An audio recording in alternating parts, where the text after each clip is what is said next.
I'd been with Ethan for 7 years. 7 years, and he was bored. Just like that, he moved on to someone younger, someone shinier. This time, I didn't fight. I tossed the ring, shredded the brand new wedding dress I'd bought, and boarded a red-eye to LA. His friends were placing bets on how long it would take me to crawl back. Ethan, cold as ice, smirked. 3 days, tops. She'll be back, begging. 3 days turned into a week, and still nothing. Ethan, finally rattled, called me himself. Chloe, haven't you had enough drama? Come home. A low chuckle answered him. Ethan, you can't leave a girl hanging. Someone might just scoop her up. Ethan's eyes went red, his voice tight. Put Chloe on the phone. Liam's voice, closer to the receiver, murmured, can't. She's still out. Gotta wake her up first. I'd bought the dress in secret, a beautiful, flowing gown. I was finally going to propose. But I was a few minutes late to his party that night. I overheard him talking to his friends. Chloe? Over it, Ethan said, lighting a cigarette, a careless smile playing on his lips.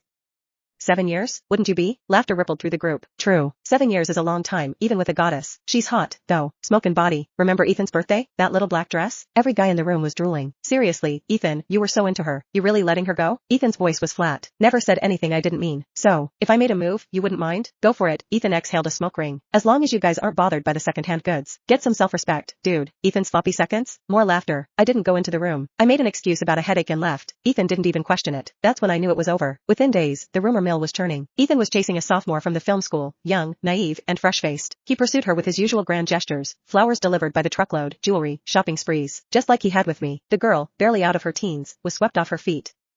He brought her to a party some friends were throwing. The room went silent when they walked in. A few of the girls shot me sympathetic glances. I smiled. What's with the stares? Is something on my face? Ethan sat down, his arm around the girl, finally acknowledging me. Chloe, good timing. Let's clear the air. Go ahead. This on again, off again thing is getting old. We're done. I clenched my fist, the ring digging into my finger. I barely felt it. Ashley's young, innocent. I'm serious about her. I don't want to string her along. He stroked the girl's hair. I need to give her a proper title. I nodded. I understand. We can still be friends. If you need anything, just ask. As long as you're in LA, I'll still take care of you. Don't bother. I stood, forcing a smile. If we're breaking up, let's make it clean. Don't want your new girlfriend getting the wrong idea. Ethan raised an eyebrow, surprised. Right. I'll leave you guys to it. Need a ride? I'll get a cab. As I closed the door, I heard someone ask, how long do you think she'll last this time? 2 days? She seems genuinely pissed.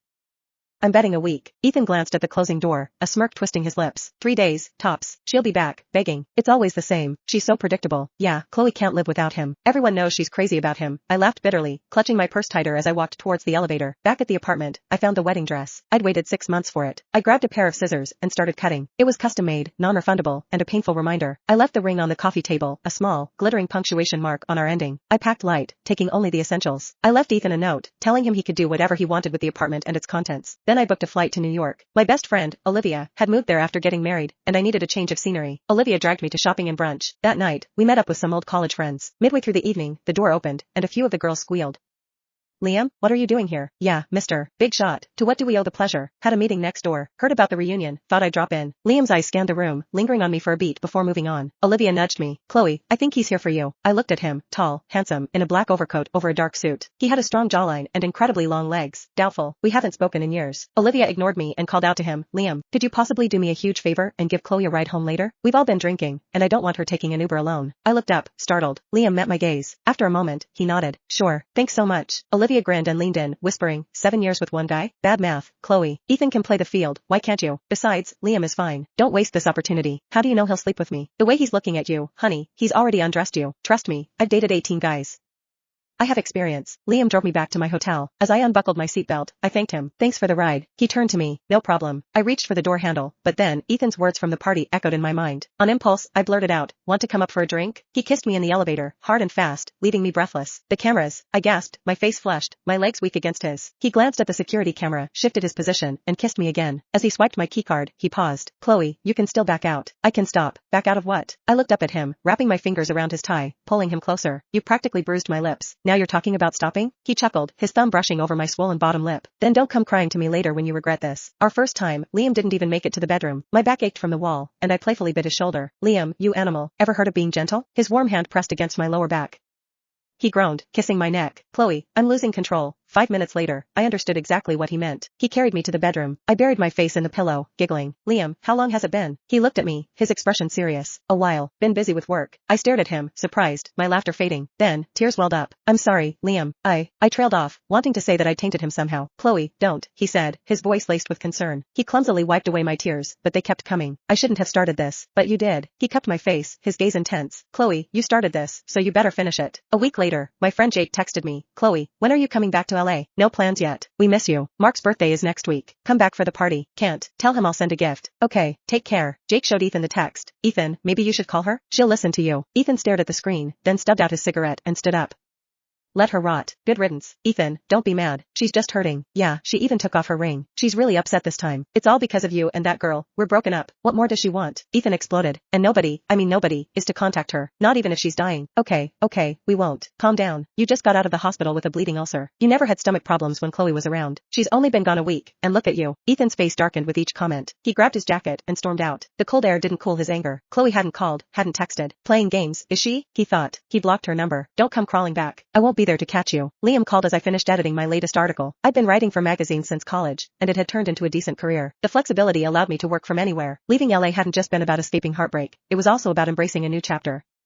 Chloe, what do you feel like for dinner? Liam's voice was a soothing balm after a long afternoon of work. My brain is fried. You pick. How about hot pot? There's this place with amazing pig brains. You'd love it. I always used to order pig brains with hot pot, but Ethan found it disgusting, so I stopped. Liam, though, struck me as someone who preferred lighter fare. Liam, you don't have to cater to me. I'm not picky anymore. I actually have a craving for it. Reminds me of college, that hole-in-the-wall place near campus. Their pig brains were so tender. He'd hit a soft spot. That place was amazing. Okay, hot pot it is. I'll pick you up. The restaurant was a decades-old, cramped Chongqing hot pot joint, a stark contrast to Liam's polished appearance. I watched him meticulously wipe down my chair, scald my bowls and chopsticks, and pour me juice. This kind of attentiveness, so casual and natural from a man like him, felt new. Liam, your ex-girlfriend trained you well. I couldn't help the comment. Unlike me, who had spent 7 years morphing into Ethan's caretaker, catering to his sensitive stomach and every whim, Liam seemed to have experienced a different kind of relationship. Liam looked up from the simmering pot. Where did you get the idea that I had an ex-girlfriend? I blinked. Weren't you always with that girl in college? The one you grew up with? He laughed. You mean Sarah? We grew up together, sure, but we never dated. I never liked her that way. She was like a sister. So you haven't dated anyone all these years? He calmly rolled up his sleeves. I've been on dates, a few short-term things. Nothing serious. Oh, I thought about that first night, and his words suddenly seemed much more believable. Chloe, I won't do that again. I frowned. Do what? He turned away, his ears bright red, probably from the steam rising from the pot. You'll find out later. He placed a spoonful of cooked pig brains in my bowl. Eat. I found out later, back at the hotel, after he'd carried me from the bathroom to the bed. Liam, I glared at him, but my eyes were watery, making the look less effective. My voice came out as a soft whine. He leaned down and kissed me softly. Chloe, are you comfortable? I shook my head, refusing to answer.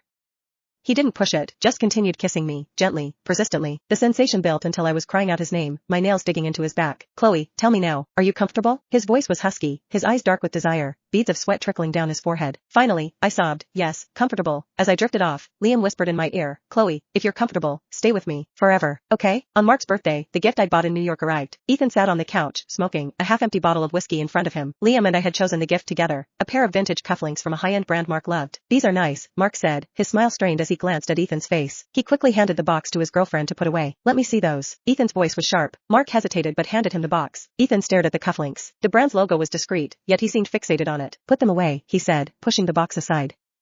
Mark breathed a sigh of relief and reached for the box, but Ethan suddenly grabbed the empty whiskey bottle and smashed it against the coffee table. Glass shattered, and a long, bloody gash appeared on his hand. The room erupted in chaos. What the hell, Ethan? That's deep. It won't stop bleeding. We need to get you to a hospital. Ethan stood motionless, his face a mask of anger. Chloe never bought anything from that brand. His voice was low and dangerous. So what? Mark stammered. She probably just picked something random. It's not like it's your birthday. Chloe spends months agonizing over what to get you. Yeah, Ethan, you're way more important to her than all of us combined. Everyone knows how much Chloe cares about you, how crazy she is for you. Ethan laughed bitterly. Cares about me? The noisy room gradually fell silent. Ethan, maybe I should call Chloe? You should get that hand looked at. Mark, emboldened, grabbed his phone and snapped a picture of Ethan's bleeding hand. He sent it to Chloe. Ethan didn't stop him, perhaps too stunned by the impulsive act.